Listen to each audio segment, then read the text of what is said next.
The Lord be with you. And with your A spirit. reading from the Holy Gospel according to St. John. Glory to you, O Lord.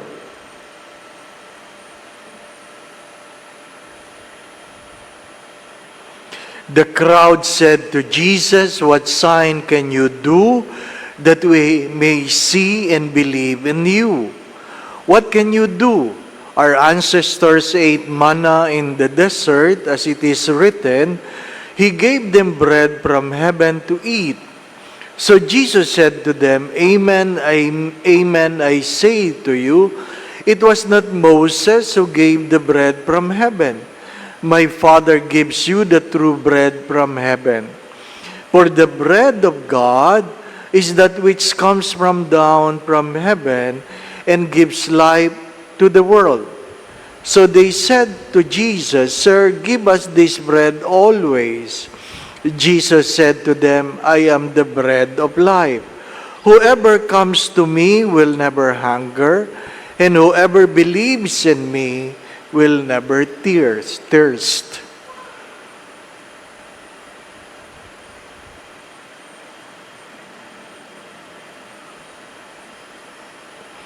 Brothers and sisters, the Gospel of the Lord. Praise to you, Lord Jesus Christ. If you will given a chance to go to Israel, one of the gates of the old city is named Saint Stephen's Gate. Up to now, that gate is named under Saint Stephen because in that very gate, Saint Stephen was stoned to death. He was stoned to death. And I hope your guide will not forget to tell you why it's called St. Stephen's Gate. Yesterday, I said that many of us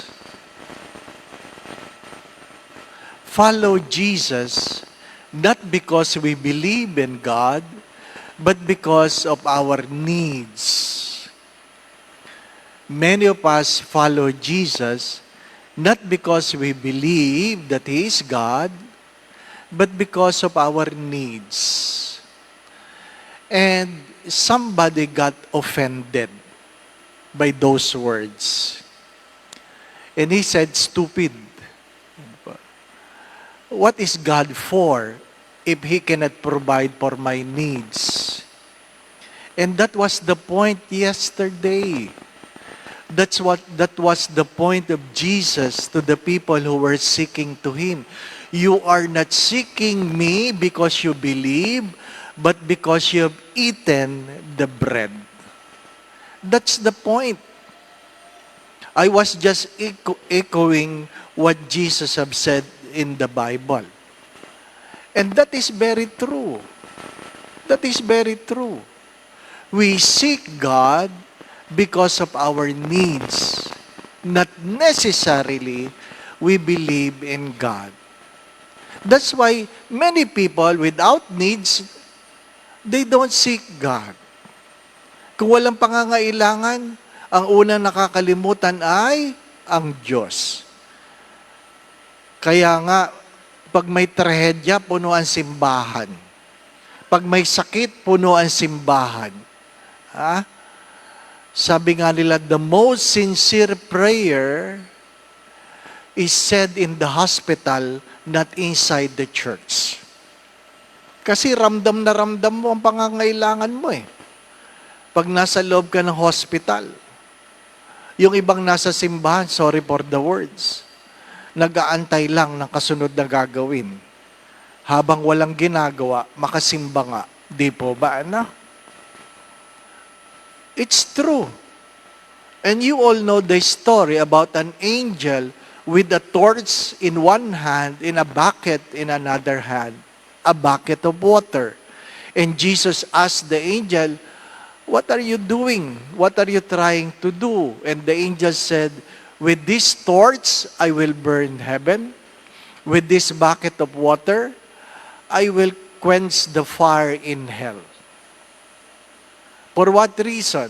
so that you will know, Lord, who among the people really loved you. Yung iba, nagdadasal lang dahil takot pumunta sa impyerno.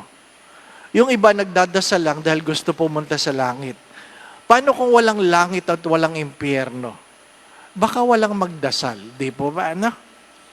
At yun ang hamon ng Diyos kahapon.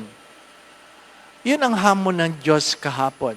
You have to remember this, that people are made different because they have made a different choice. People are made different because they have made a different choice. Kaya tayo magkakaiba dahil meron tayong kanya-kanyang pinili sa buhay. You have to accept it. If you want to be different, you have to make a different choice. And some people are great because they have made great choices.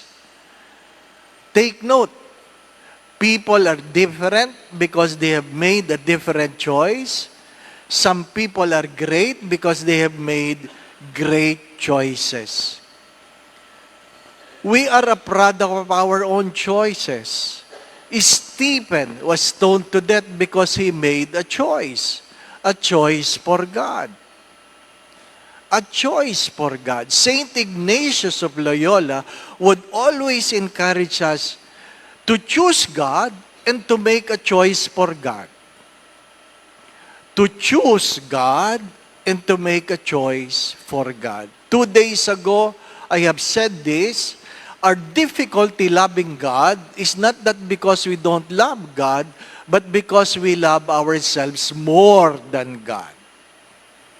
Mahal natin ang Diyos, kaya lang mas mahal natin ang ating mga sarili kumpara sa Diyos. We are among the ordinary. And another story is that like ordinary clothes become great because they were chosen by great men. Ordinaryo lang ang damit na yan. Kaya lang sinuot, halimbawa, ng isang sikat na tao, ang ordinaryong damit nagiging sikat na damit. Ano ang paanyaya? Will you allow yourselves to be used by God, chosen among the ordinary? The word holy is sometimes defined as being set apart. Being set apart. Itinangi ng Diyos. Sino ang pwedeng itangi ng Diyos? Yung mga bukas ang kalooban para sa Diyos. My dear friends, my brothers and sisters, sometimes we are like the many people in the gospel, always looking for signs. Always looking for signs. And because of that, we have failed to make a difference. Palagi naghahanap ng palatandaan. Kaya yung isang punong-puno ng problema, kinuha ang Biblia at sabi niya, "Speak, Lord." At nag-Bible cutting. At ang nabasa niya sa Biblia ay, "And he hung himself." Sabi niya, parang hindi naman itong mensahe ng Diyos sa akin. Ano? Hindi naman ganon kalaki ang problema ko. Bakit tinutulad niya ako kay Judas na nagbikti? Sara. Lord, sabihin mo kung ano talaga. At hinati niya uli sa ibang page at nabuklat niya mula sa aklat na Ebanghelyo ni San Juan. Sabi niya, what you should do it quickly.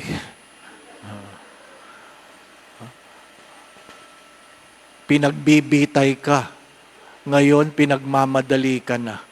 Mga minamahal na mga kapatid, that is not how the Lord works in our lives.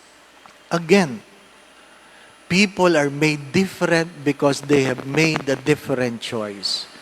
People are great because they have made great choices. But others allow themselves to be set apart for God and by God. Take note. Take note. The invitation is to choose God and to make a choice for God. Amen. Again, my brothers and sisters, different people made different choices. Great people made great choices. The Lord be with you. And with your And may spirit. Almighty God bless you and your family, the Father, the Son, and the Holy Spirit. Amen. The Mass has been offered. We go in peace to love and serve the Lord. Thanks be to God.